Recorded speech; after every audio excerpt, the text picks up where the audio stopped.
Alaikum and welcome to the second episode from program Guest from Palestine.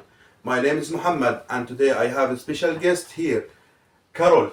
How are you, Carol? I'm really well, thank you, Mohammed, and thank you so much for asking me to be the guest for Palestine. Thank you to host us in your house, a lovely house today. We feel like we are in our home, really. I hope so.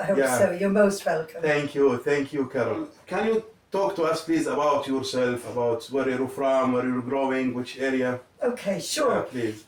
So I was actually born in England, but my parents were Irish. My dad was from just 3 miles down the road from here in County Clare, Bodyke in County Clare. My mum was from Waterford. But they had to go to England for work purposes, and I was born there. But I moved back here when I was 13, and I went to school here for a few years and loved it. I was very happy to be back in Ireland. Yeah. But then I went to London to be a nurse, and after that I came back here for a while. And then we went to New York, and we were there for a few years, and then back here. This is home though, and I'm married to Jerry, who's from here, Scariff in County Clare, and that's where we've been for a number of years. Yeah, so you are from the Scariff, your village, your father and mother from Scariff. Yes. And you work as a nurse. I did for a long time, and then I kind of worked in the education field, and I worked with cancer services, kind of on the side of education, doctors and nurses. Yeah. So I did that for a number of years, and I retired when I was 60, and which I love. And now I can do things like this and really enjoy, life. And I help my grandchildren. They live next door. So I have 3 children, a daughter who is married next door, and she has 2 children, and I have 2 sons, one in Mayo and one here in Scariff. So we have all our family around us. We're very lucky. Yeah, lovely. So Carol, what sparked your interest in Palestine history? Well, that's a good question. I think from the time I was very young, I was always very interested in history, all world history. And, when I was very, very young, the big war that was on was the Vietnam War. Yeah. And I used to watch it on the television and, just feel the terrible injustice of it. So I always had an interest in history. And I suppose our history in Ireland is very similar to the Palestinian history.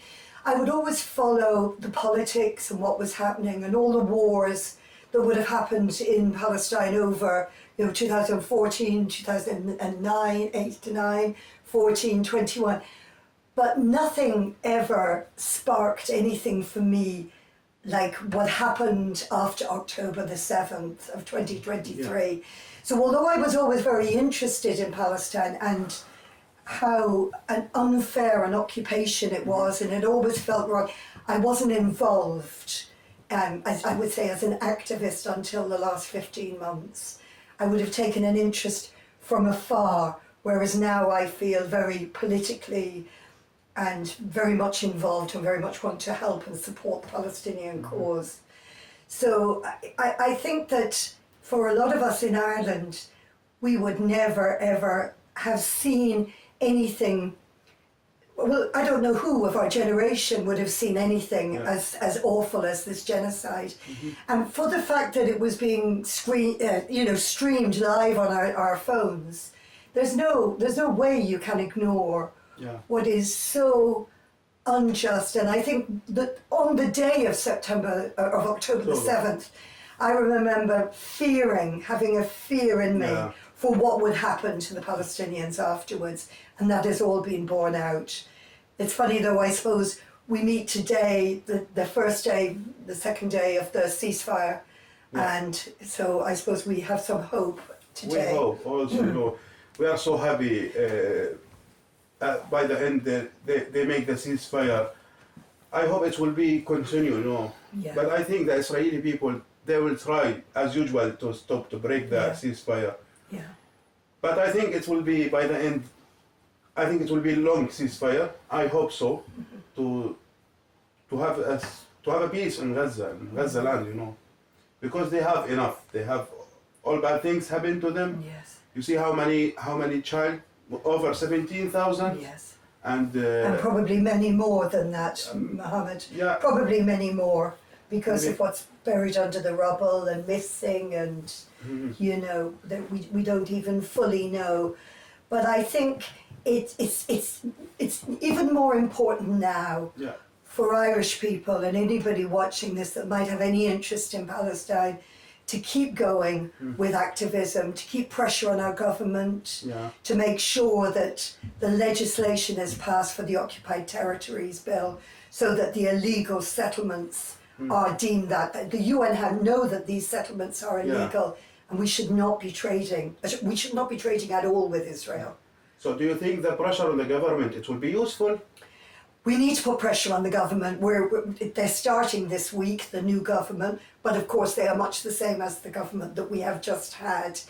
And we have seen that some good things have happened because people are out on the streets, because people are protesting in Shannon, because people are phoning up their MP, their TDs, and getting in touch with them. So we just have to not give up until, you know, not only is there a ceasefire, a permanent ceasefire, but there is an end to occupation, and that there is justice for Palestine and a democratic, the state that you are entitled to, the land that you are entitled to be.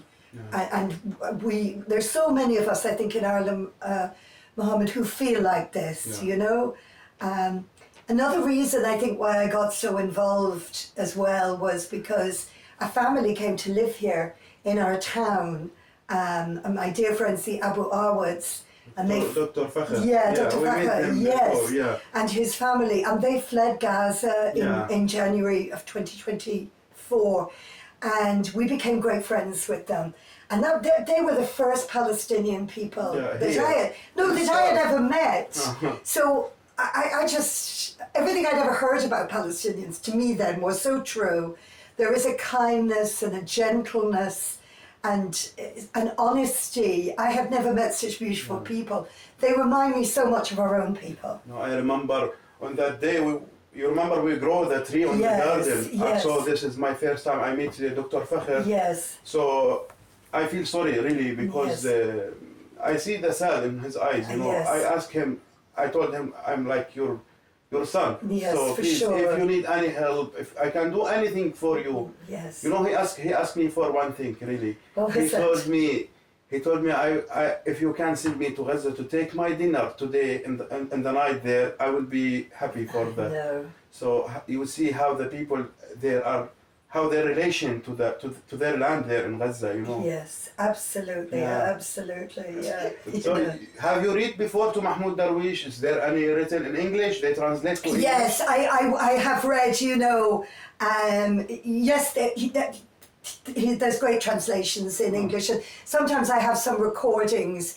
And I went with the Abu Awads, we went to see Rafif Zida, who was a Palestinian living in England, who was doing a tour on poetry. So, you know, we must learn more, and about the history, we must read the right books, we must make sure that we understand, because we cannot trust just the media that we get, the mainstream media. We cannot trust everything. We're grateful for social media because we can see firsthand what's happening now. Yeah, actually, Carol, these things, we try to grow this to our children. So I have my daughter, Kinda, she's 5 years almost. Yes. She's never been in Palestine. No. I remember when I reached to Ireland, I asked her, Kinda, do you like Ireland? Do you like Ireland? She told me, I like it. It's a nice place. But I like Palestine more. Oh. So she's never been in Palestine, but she's always watching the news, listen people discuss about Palestine. When she's watching the news, she's always crying, you know. Yes. And she feel about Palestine. She feel about our cause. So we give it generation by generation to our. And that is so true kids. because I was brought up as an immigrant in England, and my father would speak like that about being Irish and about our history. And even though I sounded English, but I was Irish because at home was Ireland, like in your house, home is Palestinian, you know, and you do the culture and when you can, the cooking and all the good things. Yeah, exactly. Yeah. So then one of the things that we did, I don't know if you want to say this, is that we set up, so when we came together just after the war broke out, at the very start, we knew that humanitarian aid would be needed. So a few of us got together and we had a bake sale and we raised a lot of money, and then we could send it out to Gaza.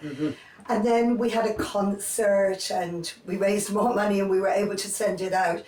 And then we thought, well, we must do fundraising, but we must do political awareness as well. And we must try and keep the names and the faces of the people who have been killed, particularly the children. We must keep them foremost in our minds. Otherwise, as the Israelis would have been wanted, they're just numbers. So last May, as part of something that went on all over Ireland, we had in 4 playgrounds around here, we had a vigil especially to remember the children who had died. At that time it was about 4,000 or 5,000, and we read a lot of their names and we said prayers and we sang songs and we remembered those children. And then we said, well, let's get together every week. And so from May until October, we stood on a big bridge in Killaloe, which is at the other end of the county, near here. And we had our placards and our flags, and the traffic would go over. And every Friday evening, we would be there and we would chant. So we did that for 6 months, but then it got dark. So we thought, well, it's getting a bit dangerous. So then we opened a shop, and for one weekend we sold all sorts of things, you know, everything, clothes, everything in the shop. And then we raised another 7,000 euros and we were able to send that out to Gaza as well. And then we did a fair at Christmas. So we're doing fundraising in East Clare for Palestine, but also we try to go to the rallies and we try to keep it on people's minds that this is, you know, and it's not over because there is a ceasefire, and I feel very strongly about that, you know. So a lot of people, there were about 50 or 60 people in our group here, you know, and they just really, people just want to help and to try. And also what is lovely now is we're meeting Palestinians. And so we're learning some of your customs now and some of your ways as well. Yeah, so that's very nice. So Claire, could you please tell us about the East Clare for Palestine and how's the idea start? Okay, well, East Clare for Palestine came about after we had done some fundraising. I mentioned the cake sale, and we had a concert. And there was a lot of people, you know, feeling so bad about the war and what was happening, and feeling like, well, we need to do more. And there would be a group of people around here who, some people had been connected with Palestine before, like PJ and Bonnie and some of the group that you may know. And it just seemed that we needed to organise ourselves, I suppose. So we just gave it a name, because there was another group in Clare, the People of Clare Against Genocide, and we just said, okay, what will we do? What can we do that can help? So fundraising was part of it, and I know that in this last 15 months, we have raised over 20,000 euros. And that money has gone to, some of it has been, we have been able to directly send money out through the Abu Awards, through Tahar Awad, who was able locally to give money as needed on the ground through their mission there. But we also sent money to through the Red Cross and Medical Aid for Palestine, the Palestine Children's Rescue Fund, and also to a company called Fajr, you know, and they are very good doctors who are doing surgery out in Gaza. They were stopped for a while and they went to Lebanon, but they're also in the West Bank. and also to another doctor, Ghassan Situ, who works in Lebanon. He's in England. He's Palestinian, but he's come over from England to try and put prostheses on injured children's hands and legs from.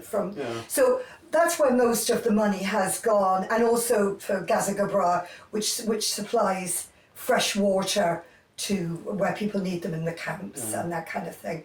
So that's part of what we do. We also then, as I say, we had the meetings on the bridge and protesting, and over the months we saw more and more people would recognise our banner, you know, East Clare for Palestine, which have the Palestinian flag and the Clare flag, and people would beep and show their support.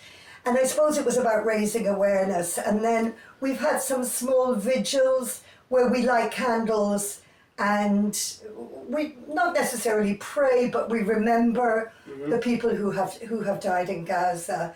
And I think East Clare for Palestine really, as well as trying to raise awareness, it's about making sure that this important thing is kept on the radar of people and they don't forget it, because Irish people are very generous. I've been involved with fundraising for many years for other things, for South Africa and for other charities, and people will give you so much money and they're so generous.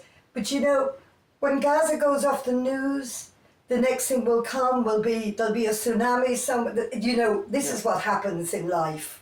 So but for us in East Clare for Palestine, and for I think all Palestinian activists in Ireland, we know we cannot give up. We must keep going and trying to affect legislation, bring sanctions in, bring justice, bring retribution to the Israelis so that they can answer in international courts for their war crimes.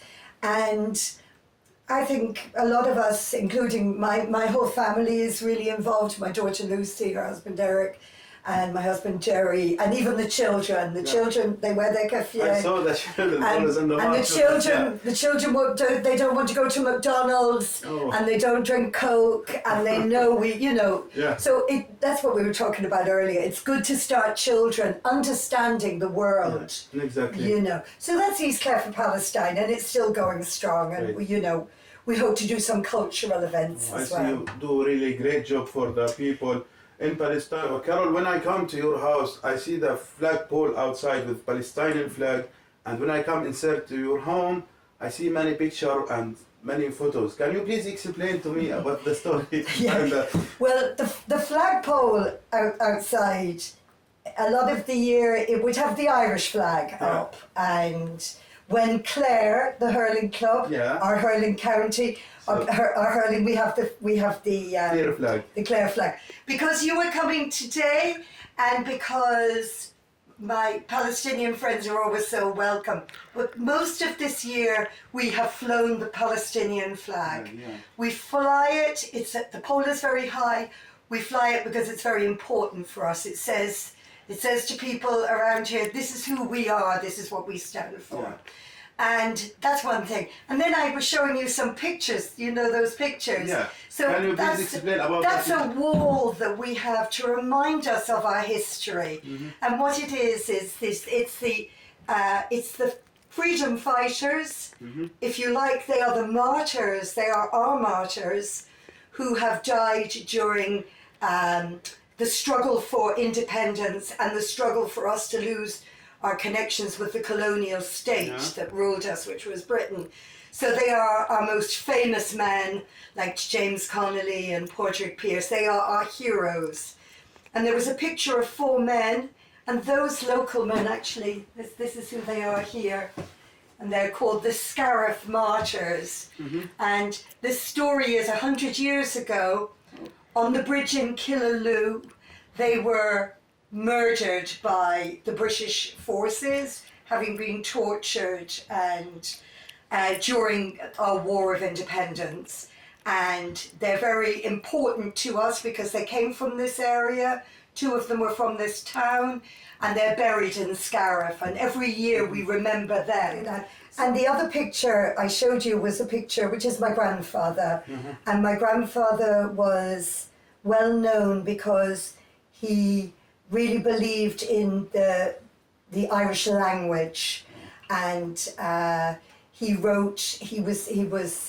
founded a college, especially for people to speak the language, and he was very involved with the movement within Ireland to promote our language, and we're very proud of him for that. And he would have translated what was a very famous book called Alice in Wonderland. To Irish language. He translated it into the Irish language for his children, and one of his children was my dad.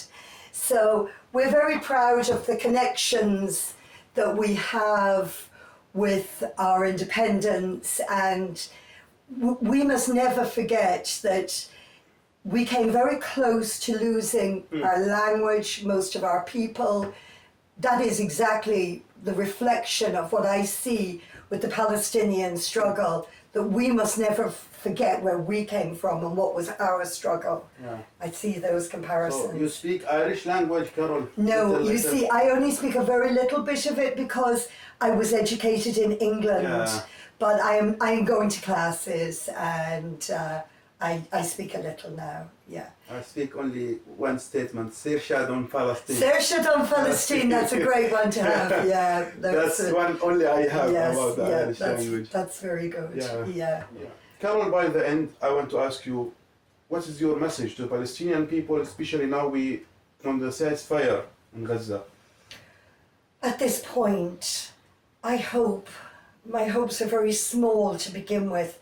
I hope that your people, the people in Palestine, will be warm again, will be fed proper food again, will have proper shelter. This is in the beginning.